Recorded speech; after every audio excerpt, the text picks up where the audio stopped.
So we got very interested in these blood cells. We implemented the Coulter principle to count cell number and colorimetry to measure hemoglobin. We successfully grouped white blood cells into 5 parts: the lymphocyte, monocyte, neutrophil, eosinophil, and basophil.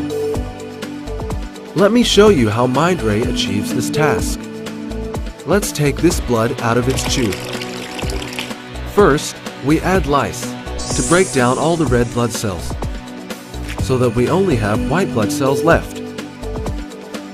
These are fluorescent materials. I sprinkle them onto the cells so they stick to each other.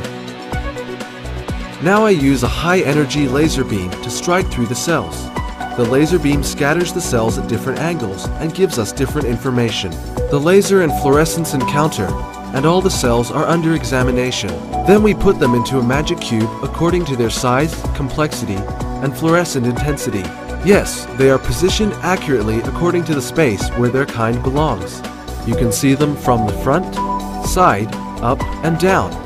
They look different from different angles, and all the cells are anchored to their seats.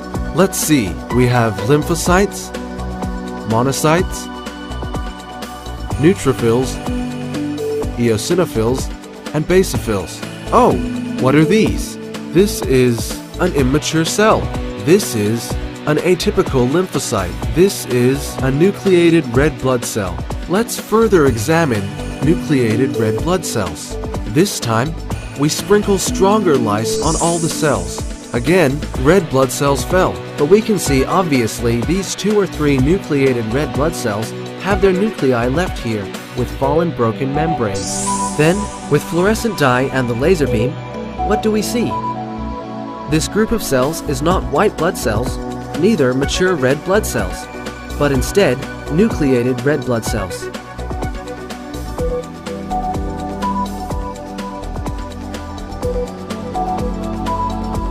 Let's go back and take a look at red blood cells. Firstly, we sphericize all red blood cells.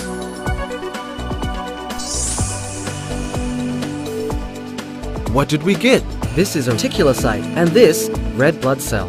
Reticulocytes show different fluorescent intensity according to their maturity because they contain different amounts of nucleic acids. Let's see these magic cubes again. Through laser scatter and fluorescent dye, cells are anchored at specific positions. This provides us with much information needed for blood cell examination. And this is our SF Cube technology. Hematology Analyzer assisted by SF Cube is more accurate, efficient, and reliable than before.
Is simple to operate.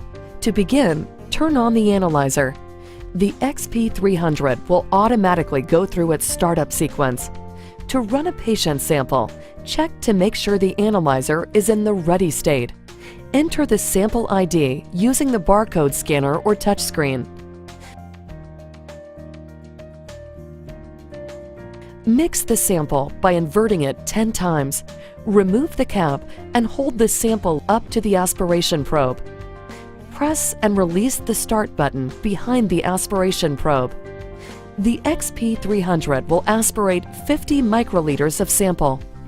When 2 beeps are heard, you can remove the sample.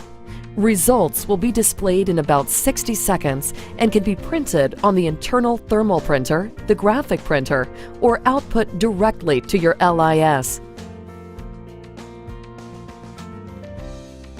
The XP300 has 6 QC files, enough for 2 lots of controls. This makes it easy for you to perform crossover studies. QC material includes barcoded lot number, expiration date, and target and limit values for each parameter. No more manually typing in the data.